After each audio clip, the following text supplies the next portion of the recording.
1947 एक देश आज़ाद हुआ, लेकिन आज़ादी के साथ आई एक चुनौती, बिखरे हुए टुकड़ों को एक सूत्र में पिरोने की चुनौती।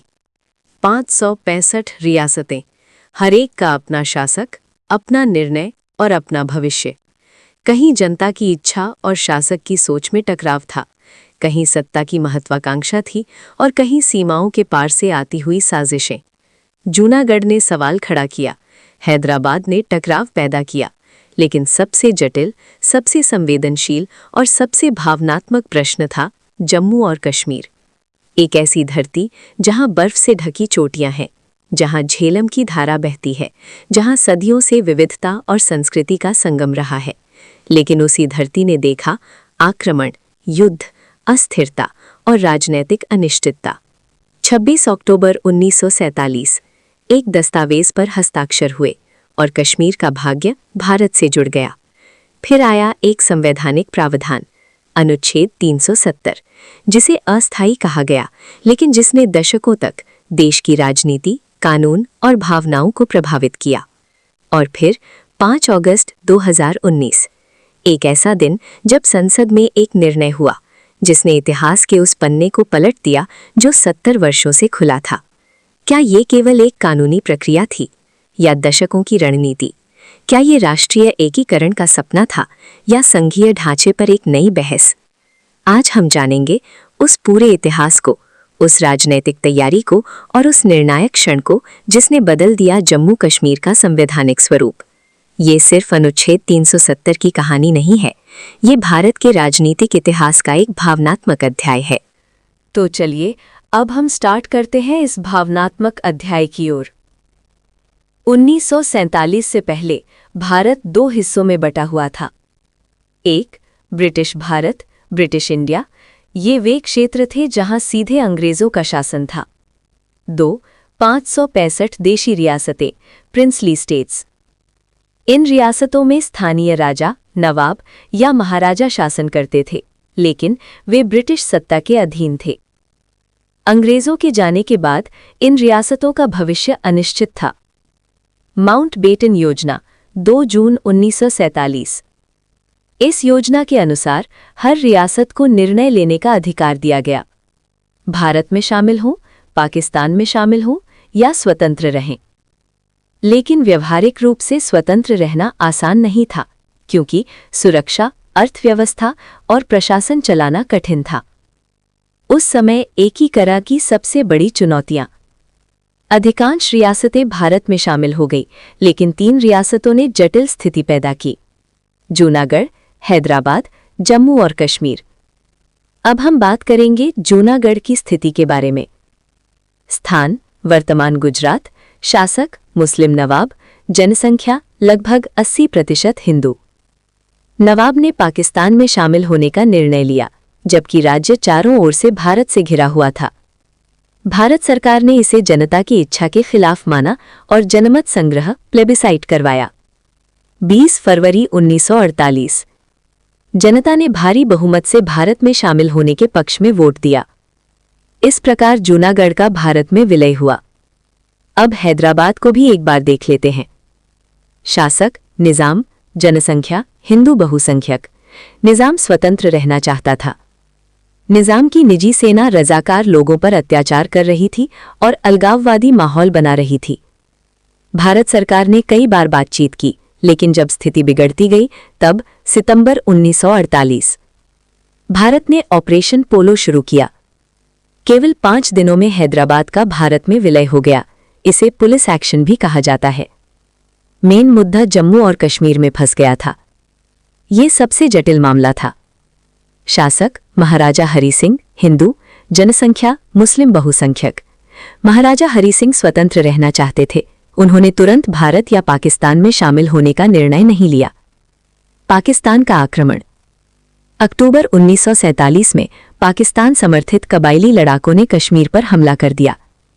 स्थिति गंभीर हो गई और महाराजा को भारत से सैन्य सहायता की आवश्यकता पड़ी। भारत ने शर्त रखी कि पहले भारत में विलय करना होगा। 26 अक्टूबर 1947 महाराजा हरि सिंह ने इंस्ट्रूमेंट ऑफ एक्सेशन पर हस्ताक्षर किए। इसके बाद भारतीय सेना कश्मीर में भेजी गई। अब बात करेंगे अनुच्छेद 370 क्यों लाया गया। जम्मू कश्मीर की विशेष परिस्थिति को देखते हुए संविधान में एक विशेष प्रावधान जोड़ा गया, अनुच्छेद 370।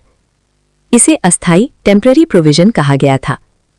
इसके मुख्य प्रावधान: जम्मू कश्मीर का अपना अलग संविधान होगा। भारत की संसद केवल 3 विषयों पर कानून बना सकती थी: रक्षा, विदेश नीति, संचार। अन्य विषयों पर कानून लागू करने के लिए राज्य सरकार की सहमति आवश्यक थी। राज्य का अलग झंडा था। बाहरी व्यक्ति राज्य में स्थायी रूप से भूमि नहीं खरीद सकता था। समय के साथ राष्ट्रपति आदेशों के माध्यम से कई केंद्रीय कानून धीरे धीरे जम्मू कश्मीर में लागू किए गए। अनुच्छेद 370 हटाने की रणनीतिक प्रक्रिया: ये एक अचानक लिया गया निर्णय नहीं था, बल्कि एक राजनीतिक और संवैधानिक रणनीति के तहत किया गया कदम था। इसमें भाजपा की भूमिका: भारतीय जनता पार्टी लंबे समय से अपने घोषणापत्र में अनुच्छेद 370 हटाने का वादा करती रही। 2014 के बाद भाजपा ने जम्मू कश्मीर की राजनीति में पकड़ मजबूत की। 2015 भाजपा ने पीडीपी के साथ गठबंधन सरकार बनाई। ये पहली बार था जब भाजपा सत्ता में साझेदार बनी। समर्थन वापसी: 19 जून 1918 भाजपा ने गठबंधन से समर्थन वापस ले लिया। परिणाम: सरकार गिर गई। राज्य में राज्यपाल शासन लागू हो गया। अब राज्य की प्रशासनिक शक्ति राज्यपाल के हाथ में आ गई, जो केंद्र सरकार द्वारा नियुक्त होते हैं। राज्यपाल शासन: 20 दिसंबर 1918 राज्यपाल शासन लागू कर दिया गया। इसका मतलब राज्य विधानसभा निस्थापित। संसद को राज्य के लिए कानून बनाने का अधिकार मिल गया। राज्यपाल प्रभावी रूप से मुख्यमंत्री के स्थान पर कार्य कर रहे थे। ये एक महत्वपूर्ण संवैधानिक स्थिति थी जिसने आगे की प्रक्रिया को संभव बनाया। अंतिम कदम 5 अगस्त 1919। 5 अगस्त 1919 राष्ट्रपति ने एक आदेश कॉन्स्टिट्यूशनल ऑर्डर जारी किया। अब एक बार मुख्य बिंदु की ओर आते हैं। अनुच्छेद 370(3) के तहत राष्ट्रपति को अधिकार था कि वो इसे समाप्त कर सकते हैं, लेकिन इसके लिए संविधान सभा की सिफारिश आवश्यक थी। चूंकि जम्मू कश्मीर की संविधान सभा 1957 में समाप्त हो चुकी थी, इसलिए एक नई व्याख्या की गई। राष्ट्रपति आदेश के माध्यम से विधानसभा को संविधान सभा के बराबर माना गया। चूंकि उस समय राज्यपाल शासन लागू था, संसद ने विधानसभा की भूमिका निभाई। इसके बाद अनुच्छेद 370 को निष्प्रभावी कर दिया गया। संसद में पारित प्रस्ताव: गृह मंत्री ने राज्यसभा में प्रस्ताव प्रस्तुत किया। राज्यसभा में बहुमत से पारित हुआ, फिर लोकसभा में भी पारित हुआ।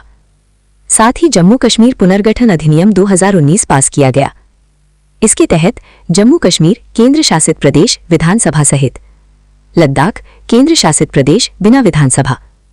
31 अक्टूबर 1919 से ये व्यवस्था लागू हो गई। इतिहास केवल तारीखों से नहीं बनता, वो बनता है फैसलों से। कुछ फैसले समय के साथ भुला दिए जाते हैं और कुछ फैसले समय को ही बदल देते हैं। अनुच्छेद 370। 7 दशकों तक ये केवल संविधान की एक धारा नहीं था, ये बहस थी, ये राजनीति थी, ये भावनाएं थीं और कहीं ना कहीं ये एक अधूरा प्रश्न भी था। 5 अगस्त 2019 जब संसद में शब्द गूंजे तो वे सिर्फ शब्द नहीं थे, वे एक युग के अंत और एक नए अध्याय की शुरुआत का ऐलान थे। किसी ने इसे राष्ट्रीय एकता की पूर्णता कहा, किसी ने इसे संघीय ढांचे पर गहरी चर्चा का विषय माना, लेकिन ये सच है, उस दिन इतिहास ने एक नया मोड़ लिया।